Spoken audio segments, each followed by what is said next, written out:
right, welcome to the Unit 6 Lecture 3 recap.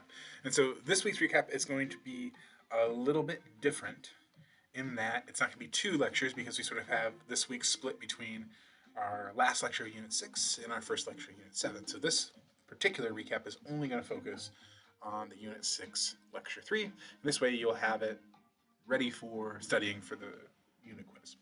So let's get started.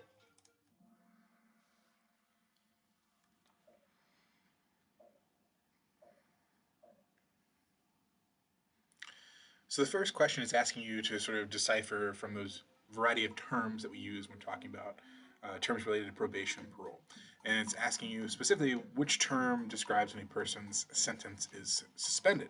And so, as you'll remember from lecture, uh, the suspension of a sentence, that's what probation is. Basically, you are sentenced, you've been found guilty, but in lieu of serving that sentence out, we're going to offer you this opportunity that probation sort of served as. And it's suspended in that it could come crashing down if you fail to meet the conditions of probation.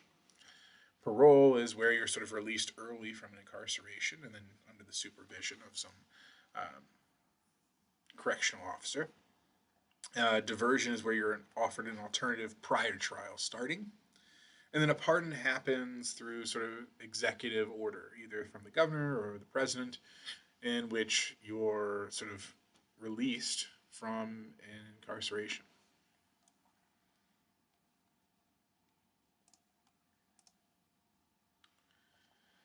Question two is asking you about those several systems of parole that we've used to base our own system in the US on, and specifically asking you about who created and developed the Irish system. If you recall from lecture, the person responsible for this was Sir Walter Crofton. Crofton developed the Irish system, and as you recall, it's sort of an interesting system in that you have sort of this continuum of security levels that you sort of work your way through. Everybody starts off in solitary confinement, and then gradually can work their way to more freedom and more privileges. Makanoki developed that mark system, which is about this idea of earning sort of points for good behavior. If you get enough points, then you would be released from your sentence. And then John Augustus, that was the person most associated with the establishment of probation, not really parole. And then Benjamin Rush, we talked about in last week's walkthrough as pivotal to prisoner rights advocacy, as well as getting that 1790 legislation passed, which led to renovation of the Walnut Street Jail, as well as sort of setting precedent for how we do corrections within the U.S.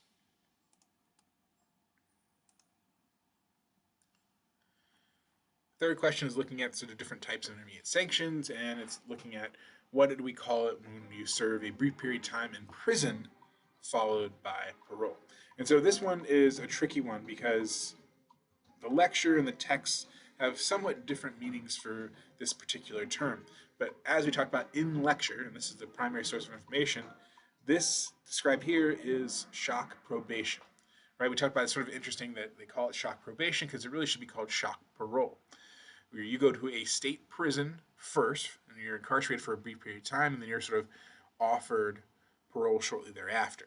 And so the shock probation is supervised by the parole board. Split sentencing is where you serve a brief period of time in jail and then are offered probation. Shock incarceration is the what we sort of equated to boot camps, right? That was sort of the example that we use for shock incarceration.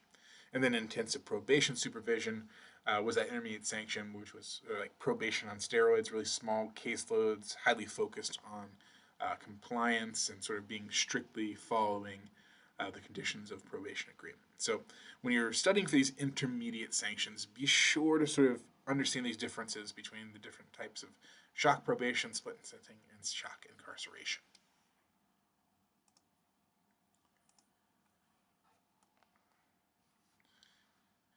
The final question deals with the obstacles that people face when they come back to society after being incarcerated, and specifically related to employment. And it's asking you to identify which of the following is not an obstacle. And the only one that doesn't belong is this idea that people returning to societies aren't motivated to find employment. That's sort of far from the case. But they do face a lot of obstacles. Things like public prejudice, where employers don't want to hire people with criminal records, and they're not required to do so, and they can actively discriminate based upon criminal record. People returning tend to have a lack of knowledge about how to get jobs as well as a lack of job skills.